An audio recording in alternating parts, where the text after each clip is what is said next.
Welcome back, chemistry fans. We're going to now tackle heat topic 2. And what we are going to address with this one is the actual formula that goes along with how do we measure the actual heat numerically, get data collected and utilize that. So let me share my screen and we will make progress from where we were last time dealing with the graphs. Now we're actually going to do some measurements. Okay, so this is where we left off with the heat of reaction.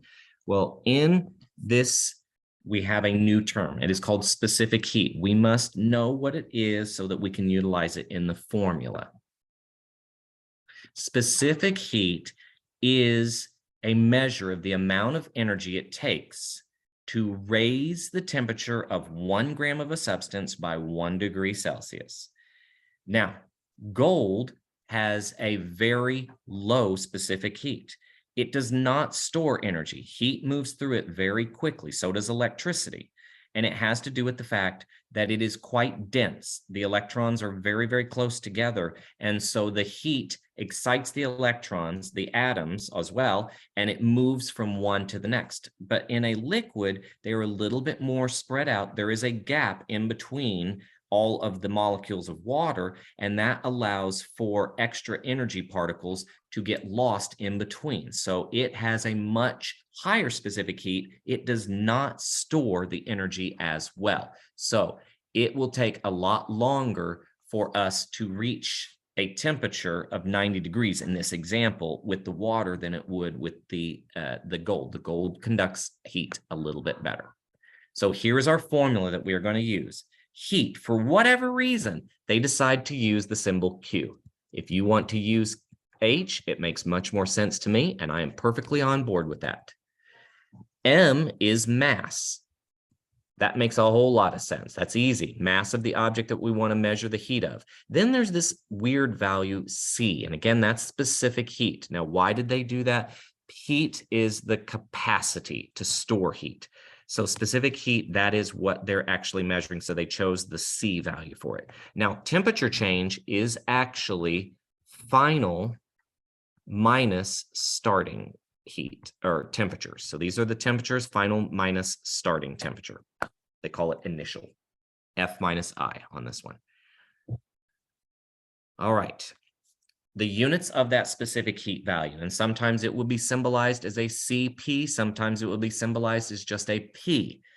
It is in joules, which is a measure of the unit of heat. Joules are what we use for heat per gram, so it's joules times gram divided by degrees Celsius. Now, you don't need to know that. That's optional for you to know that, but it is something that you will be aware of that the units may be given to you in the problem. You need to be able to address that. So in this example here, what you notice is the specific heat of water is much higher than it is for the metals. The metals do not hold on to their heat, so they do not have a high heat capacity. They give away heat very easily. Water tends to give away, it tends to hold heat. That's why we like to bathe in it. It stays warm for quite a while. All right, so let's utilize this and let's get into the practice problems right away. So we have our formula, heat, and I don't even need the triangle. We'll just do heat is equal to mass times specific heat times the change of temperature. So mass is 50 grams. The specific heat is 0.45 for this object, iron. And it says the temperature went from a final temperature of 20 degrees to 300. That means it cooled off. So our heat is actually going to be a negative value. So don't worry about it if it comes out negative. 50 times 0.45 times 20 minus 300 would be 280 minus 280. So that's going to end up being negative 6,300 joules. That again is the unit of heat. Now, how did we come to that? This is in grams. This is in joules per gram degrees Celsius, and this is in degrees Celsius. So if you'll notice, my grams cancel out, and as well, my degrees Celsius cancel out. And so you're left with joules. All right, let's try another one of these. So what is the final temperature? Oh, this is getting a little bit more challenging here this time. So we've got our heat is equal to mass times specific heat times the change of temperature. So let's plug in what we've got. We are giving off, that means 155 negative is the heat. It gives off. You have to interpret that. The mass is equal to 15. The specific heat, it says, is 0.1291. We don't know the temperature change. So let's solve for that. Instead of making this a much harder, where we have to distribute values into the final minus initial, let's just solve for the temperature change first. So I've got 155 divided by 15 divided by 0.1291, and we end up with my temperature change is equal to negative 80.04. Well, we can just round that to negative 80. Now it says that the starting temperature was 10 degrees. So our formula for temperature change is TF minus T start. So we know the starting temperature is minus 10 or is 10, but because it's in this formula is minus 10, I've got now 80, negative 80 equals TF minus 10. So let's solve algebraically. Let's put 10 over here, 10 over there.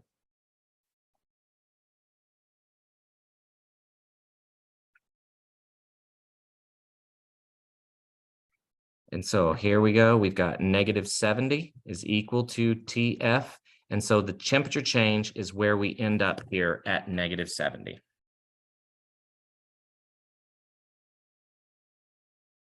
All right, now last little detail about this, or twist on this one. We sometimes use something called a calorimeter. And what we do is we will know the temperature of the water inside of an insulated container.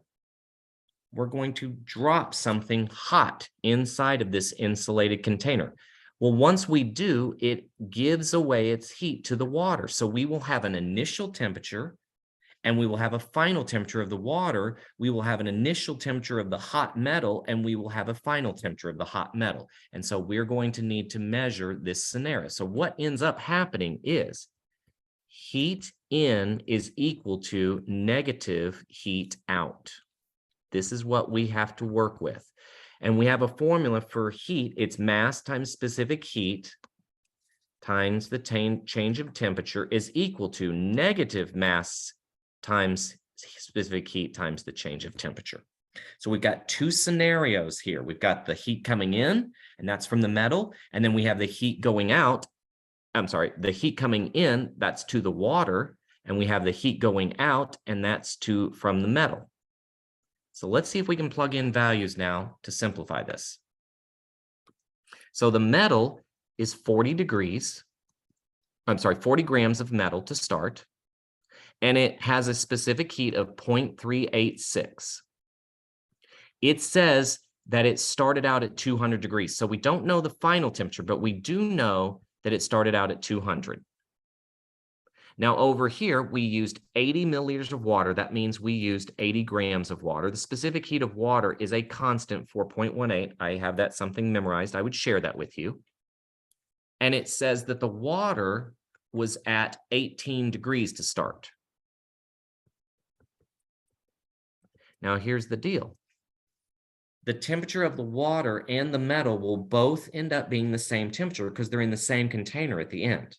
So we're solving for the same final temperature. So that's what we're doing. We've got two equations and one unknown. So let's simplify here. So 80 times 4.18 equals 334.4 times TF minus 18 equals 40 times 0.386 is negative 15.44 times TF minus 200. Now we're going to have to distribute, and we're going to have to get into some serious algebra here. So pay attention as we go through this. So I have 334.4 TF minus 334 times 18 minus 6,019.2 equals negative 15.44 TF plus, now here's where it got plus because negative times a negative makes it a positive, and I've got plus 3,088. Let's bring the TFs together. So I'm going to bring 15.44 TF to the other side. And I'm going to bring 6,019.2. I'm going to bring it to the other side. So now we got rid of the negatives. That's the good news. So 334.4 plus 15.44 gives me 349.84 TF equals 3,088 plus 6,019.2 gives me 9,107.2. I'm going to get rid of, I'm going to isolate the TF. So I'm going to divide both sides by 349.84. They cancel out.